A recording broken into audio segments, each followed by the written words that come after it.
This is the new Mitsubishi Triton. I meant Triton.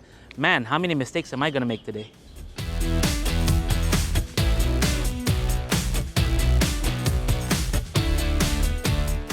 Hey everyone, Vince here from AutoIndustriya.com, and today we're going to give you a breakdown of what you can expect from the new Mitsubishi Triton GLS. Now before we get started, I want to invite you guys, if you haven't yet, please do subscribe, and if you find this video useful, share it with someone who can actually make use of the information we're gonna give you today. So the Mitsubishi Triton, why they changed to Triton? In previous generations, and actually a lot of other Mitsubishi models in the Philippines, Mitsubishi generally has some leeway in renaming it to fit our local market. Just to give you an example, the Mitsubishi Mirage G4 in Thailand is known as Atraj, but they won't use that name here because it sounds like atras or backwards. But unusually, they also call the Pajero here as Pajero, not as Montero, even though we're somewhat Spanish speaking, because Pajero or Pajero in Spanish means, I'm not gonna say it. Now, this one, they've now gone to the global naming. We've also seen that with the Mitsubishi Expander. In terms of design, Strada generally tends to polarize customers whenever they launch a new model. I still remember in 2006 when they launched, a lot of people didn't like the look of the Strada back then. When they launched the one in 2014, I think we can all agree a lot of us really didn't like that Strada. And so also with the facelift in 2017, you know how it is. Like when they launch a new vehicle, people always say, oh, mas okay pa yung lumang generation. But this one, you guys let me know. Personally, I do like what they did with the front of the vehicle. It makes it a bit more compact, I guess, if that's a weird thing to say. They went away from the dynamic shield, which has a spindle grille that kind of reminds me of Lexus, but in truck form. But still, they retain a lot of the design details that they have with the previous one, like the DRLs up here, the headlights a little bit below it, but still relatively high. The fog lamps also positioned quite high in this one, but clearly they went with a different front grille. You guys let me know what you think of the front of this Triton. See, mistake number one right there. You guys let me know what you think of this new look of the Triton for the global market. Now, from that angle, you can see that the Triton is a big vehicle. It's 5.3 meters long. So keep that in mind when you're buying this and you have limitations with your parking spot. But also, it's wider. The ground clearance is now at 222 millimeters. It does have a nice stance to it, I must say. And it has these nice 18-inch wheels with Dunlop AT25, all-terrain-ish kind of tires. I mean, the way they do the tread does seem pretty legit all-terrain to me. The side steps, these are very nice, the way they do the side steps, because it seems to match a lot of the things about the vehicle, all the blockiness and the edginess. I mean, you can see the character line, the way they do here, the way they do the grip-type door handles. It's pretty nice and chunky all around. It does have a camera here because it does have a 360 camera system around the vehicle, similar to Nissan. Now, the way the rear opens, it is nice and wide, and that's something we're gonna show you later, the space you have here in the back, because I think it's pretty good. Now, suspension setup, this one does have coil springs in front and leaf springs in the back, giving you the best of both worlds for a truck. They didn't go the way of Nissan by going for all coil springs in this truck. I still remember 10 years ago when Mitsubishi showed us the new Strada in Japan, and we remarked with the look, it's like, it wasn't really that great looking, but particularly from the rear. This one, no. It looks really good, at least in my opinion. The way they did the rear quarter panel for the cargo box, even has this cut line here. The taillights, very nice. The tailgate, very nice. I particularly like how the rear bumper wraps around the rear of the vehicle or even around the corners. Protects it very nicely. So what else do we see? Big Mitsubishi logo, Triton there, so you don't make a mistake. And to open the tailgate, you pull this. And by the way, this also has the 360 camera. Later, we'll show you. Now, when you have the cargo box open, it does have a liner that's bolted on, not sprayed on. It does have the tie-down points there, and the measurements here, 55 inches long, 59 inches wide, and 43 inches between the wheel wells. The height here is about 20. You also notice that this one does come with a sports bar over there, and you can see how it's bolted onto the deck of the vehicle, or to the side rails. Not a big fan of that. I would rather have a cover here, but still, it does enhance the look quite a bit. At the heart of the new Triton is the 4N16. It's a 2.4-liter turbo diesel engine. Now, there are actually two versions available of the 4N16, at least here in the Philippines. The Athlete gets the two-stage turbo, but all other variants get the, I guess, non-two-stage turbo. So in terms of power, it makes 183 PS and 413 Newton meters of torque. Pretty similar figures to the previous 4N15 that they offered in the previous generation, Strada, here in the Philippine market. But you get 2 extra PS and the torque comes in just a little bit earlier. The transmission for this one, it's still a 6-speed automatic. There are also 6-speed manuals as well as the 4-wheel drive, but this is just the rear-wheel drive version. But what I really like about what Mitsubishi does is they take into consideration things that others generally don't, particularly here in ASEAN for a pickup truck vehicle.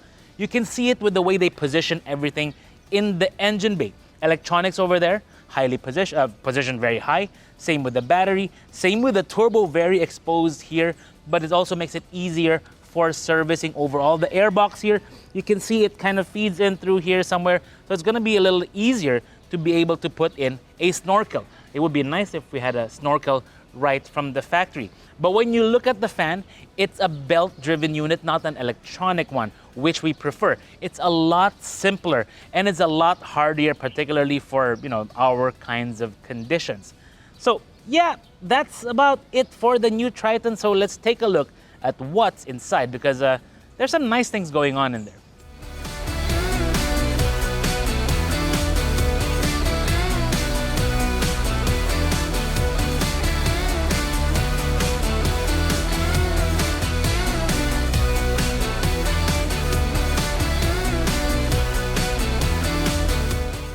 Any discussion about the Triton's interior really begins here in the back seat, because the predecessor generation, maybe 2 generations ago, was one of the first to revolutionize what a pickup truck's rear space should be like. And this one, we can also see that. I mean, leg room, knee room is plenty. I've got a great seat here with great scalloping, nice armrest, 2 cup holders there. This can, you can fold it down, but doesn't, unless you remove all the headrests, it's not really gonna make much sense.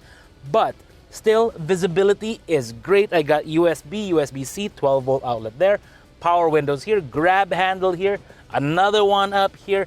One thing I really like here though, is that I've got pockets on this seat. I mean, not on this one, but here I can put my phone there, I can put my phone here as well, or wallet or whatever. Seat back pockets. The only thing missing here are the rear coolers that you would find in some of the other variants. What I really like about the new Triton is that it makes no apologies that it is a truck, because dashboard very upright. They didn't try to smooth out the edges. I mean, it's all rounded, for safety and all that, but it looks like a very neatly designed truck to me, and I like that. I like the fact that it's just like no nonsense and very, very functional. You've got storage compartments all around. I mean, cup holders here. The little pocket here where the 4x4 system would go, so this one does not have it. I got my phone on the wireless charging pad, and by the way, even with the case, my phone fits on that wireless charging pad. You also got a pocket here. I kind of wish they had a pocket for my wallet and all that, but the great thing about Triton is that it has upper and lower glove compartments. So one up there, which has some tools, and another one down here for documentation, manuals, and the like. Now, looking around the dashboard, what do we see? First, the steering wheel, perfectly round, but quite big and chunky. A nice grip to it, I have to say. Big, clear buttons. This is a kind of vehicle that subscribes to, like, you don't have to make everything small to be cool or whatever. You can just make them as big as possible and look really nice. So steering wheel is big, nice big controls for your lights and your wipers. Even the way they do the AC here, I mean the big toggle type switches there, it just looks fantastic, even with the dual zone climate. So each one can set their own individually, or you can just sync both right away. That's pretty nice. Now, looking beyond the steering wheel, everything actually here just looks very, very familiar to me. with the way the gauge is and the way this is. And the reason for that is the Renault-Nissan-Mitsubishi alliance. So when Mitsubishi was entered into that alliance, what that allowed them is to share common parts. And a lot of the common parts they share are things that you wouldn't really notice unless you know your Nissans. So me, I drive a Navara, so I do notice the similarities here. With the gauge cluster, this is a newer version which has the bigger screen in front with your dual gauges on either side, tachometer on the left with the temperature gauge, speedometer on the right with the fuel gauge, and the nice bigger screen in there. Same goes for the infotainment unit. Now you look at this infotainment and you think, yeah, it is very much Nissan. They're sharing the suppliers and all that. And that gives them an advantage. So, being the way it is with the previous generation Triton, Strada, is that the unit was usually installed locally. This one is already native, common to both. So, for me, I just find it so much better. It's got the map right there. Very, very nice map, if I may add. Though, generally here, we use our phones, connect to it via Apple CarPlay, in this case, wireless Apple CarPlay. And yeah, you can see here the way they do that, very nice and clear. But now let me hook up my phone and see what that's like. And voila, here's the Android Auto, very nice and clear. That is what I like. I mean, I go through my apps, all very good right there. So still nice familiarity, gives you both options. Though I'm not sure if this is the wireless version. Let me unplug it. Yep, it's the wired version.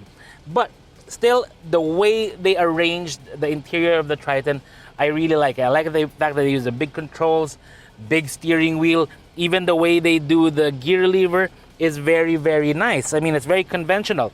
P, R, and D, and you do have a sport mode, or at least a manual mode, to the left, which is push to shift up, pull to shift down. I would still prefer it the other way. It's more intuitive if you've ever played video games or any of the sort. Now, let's go through some of the features of the vehicle. What do we see? You have cruise control here, this being the GLS. It's actually nice that it already comes with cruise control as standard. That just makes it nice for a long drive and all that. Let's go through some of the features on the screen. So I do have a compass. It does have the display of the Triton, again, similar to the Nissan. So it is familiar to me. Even matches the color. Now we go through the audio. You have the safety features of the vehicle, the forward warning, the blind spot warning. These are all features that are nice to have, especially in a truck, actually any vehicle for that matter. And then, no key detected. One thing we did find, for some reason it's not detecting the key, even though the key is right here. Maybe the battery is a bit low. So, go through this. Pretty much all the features you get for fuel economy, the drive computer and all that, it's all present here.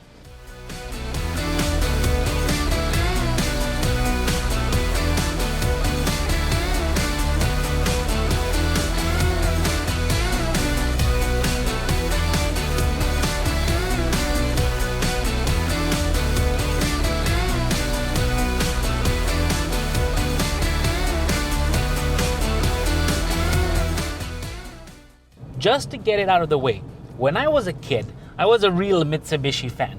You know, one of our cars back in the 80s, late 80s, was a Mitsubishi box type. I think it was an SL in red, beautiful car. And then when we lived in Japan, we had a Minica, and then we had a Chariot, which would be known here as the Space Wagon. Loved that car as well. Of course, back then I wasn't driving. I was really just still a kid, but I remember like the times I would walk into a Mitsubishi dealership and sit in the Evo that they had on display. Man, those were really good times. But Mitsubishi, I really like what the brand has done so many times in the past. You know, they make great cars, and you can see that in the Triton.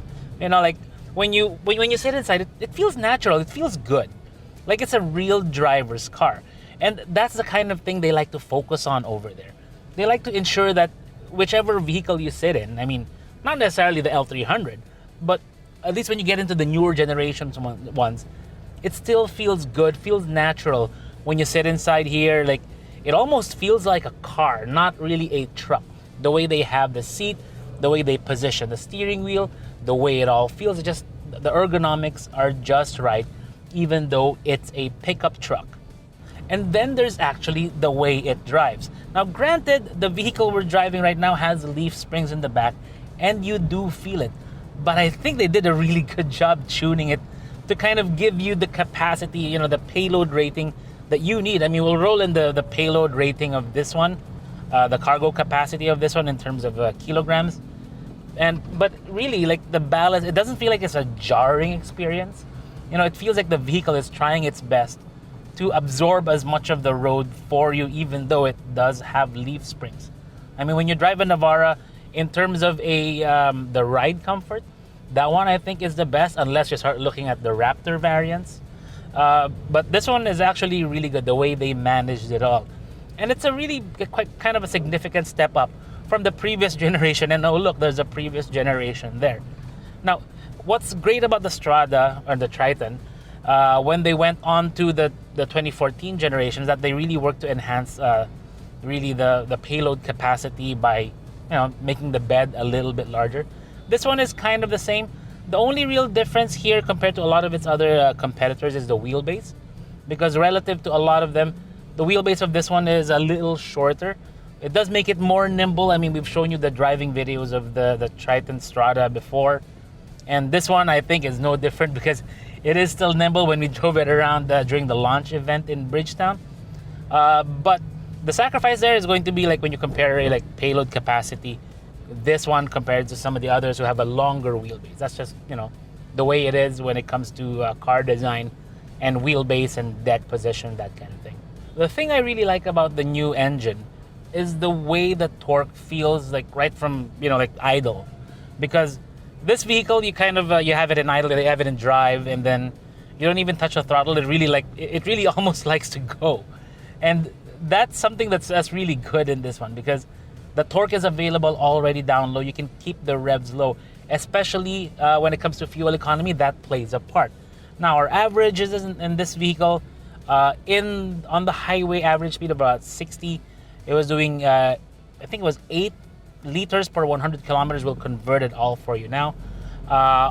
In the city, we're getting a pretty good 10, which is actually really nice. I mean, we can do better again depending on the traffic conditions, but traffic just doesn't seem to be improving overall. The one thing I think needs improvement here is the logic of the transmission, or at least the way the shifting feels. Because sometimes you do feel a bit of shift shock, which is unusual for an automatic transmission in urban speeds. So once the road opens up, let's give it a little bit of power. That's pretty good. I mean, again, torque is available very, very early on, and provided that this isn't the more powerful 204 PS version, it's still pretty good, all things considered. Now, this one doesn't come with a 4-wheel drive system, and that makes it, I think, one of the sweet spot in the new Triton range, because a lot of people are going to be looking at this vehicle to serve, like, for example, purposes for going out of town, for hauling stuff, or even as a daily driver. And I think it could work really well in that role. And what I really like is that it comes with a lot of the features that you really want. I mean, already mentioned cruise control on the highway. It's not the adaptive kind, but still, cruise control is great for long drives, especially if you're someone who has to go on, for example, Baguio, that kind of thing. And you have the extra torque here for Baguio, no problem, depending on how much you load into the vehicle. But also, the 360 camera makes parking easier. That's something that I really like in this vehicle. Like when you have a 360 camera in a vehicle that measures 5.3 meters. Yeah, it's really a godsend in a vehicle like this, especially since it's also wider, it's also taller, and roads are getting much narrower. Interior build quality actually seems to be really good. I mean, I'm not hearing anything. The noise suppression is also nice. I mean, you do feel nicely, insulated here from the outside world. But of course, this class of car is really very, very competitive lately, because a lot of truck manufacturers, a lot of pickup truck manufacturers, they really try to get the best offerings here. And Mitsubishi has quite a bit of competition in this category. Everyone wants to do well.